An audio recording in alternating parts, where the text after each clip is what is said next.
Vous écoutez Télé-Soleil, la télévision communautaire autonome de Saint-Maxime-du-Mont-Louis, en Haute-Gaspésie.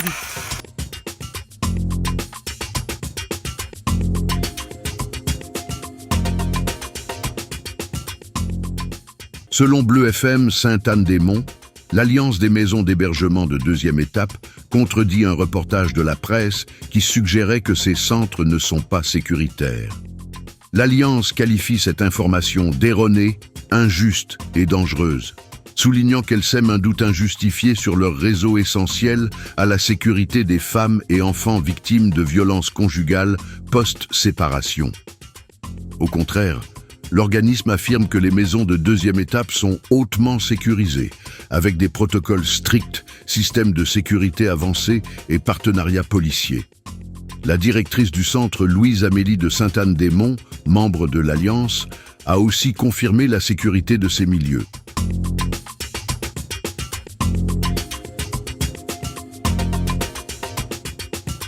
Selon Gaspésie Nouvelle, les entreprises PEC de New Richmond ont commandé la construction d'un remorqueur au chantier naval Forillon de Rivière-au-Renard. Le navire, nommé Frank C, en hommage à l'ancien président de PEC, François Caillouette, sera entièrement construit localement. Pour le chantier naval Forillon, il s'agit d'une étape majeure, étant la première construction depuis son rachat l'an dernier. Ce contrat assure le maintien d'une quinzaine d'emplois spécialisés et marque la relance des activités de construction navale dans le secteur. La construction a débuté en avril, avec une livraison prévue d'ici octobre, témoignant de la vitalité retrouvée de ce savoir-faire maritime en Gaspésie.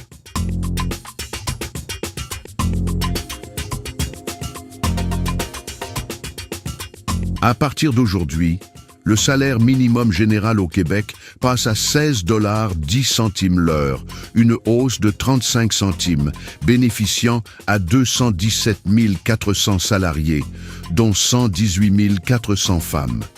Ces travailleurs verront leurs revenus disponibles augmenter jusqu'à 484 $ annuellement.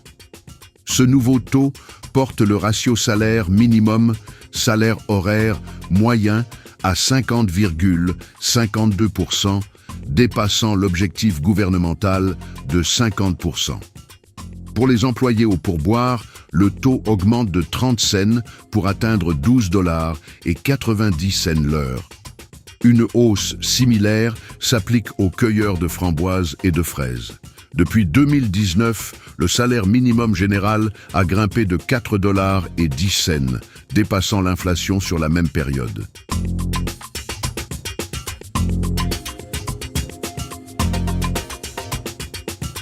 Selon Bleu FM Sainte-Anne-des-Monts, le 25 avril vers 20h30, une altercation a eu lieu dans une résidence de la rue Notre-Dame-Ouest à Cap-Chat.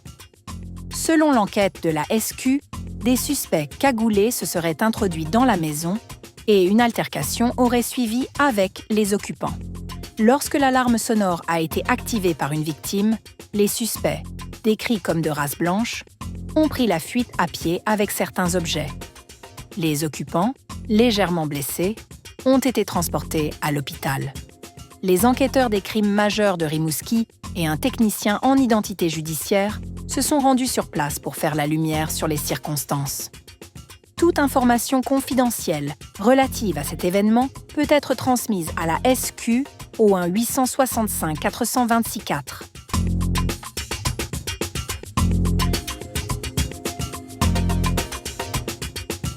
Selon Radio Gaspésie, une cinquantaine de citoyens de Gaspé ont participé aux 2 premières consultations sur la requalification de terrains vacants au centre-ville, ancien MTQ et Arena.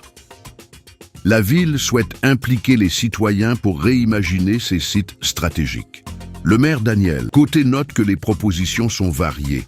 Le conseiller James Keyes souligne qu'un point inattendu souvent soulevé est le désir de relocaliser le bâtiment temporaire de la commission scolaire. La firme Raymond Chabot Grant Thornton accompagne la ville.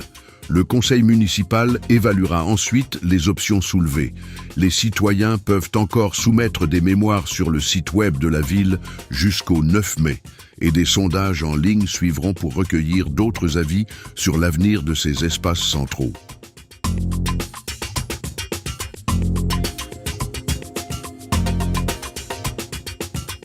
Selon Bleu FM Sainte-Anne-des-Monts, sous le thème « En route vers le bénévolat », la semaine de l'action bénévole se termine demain.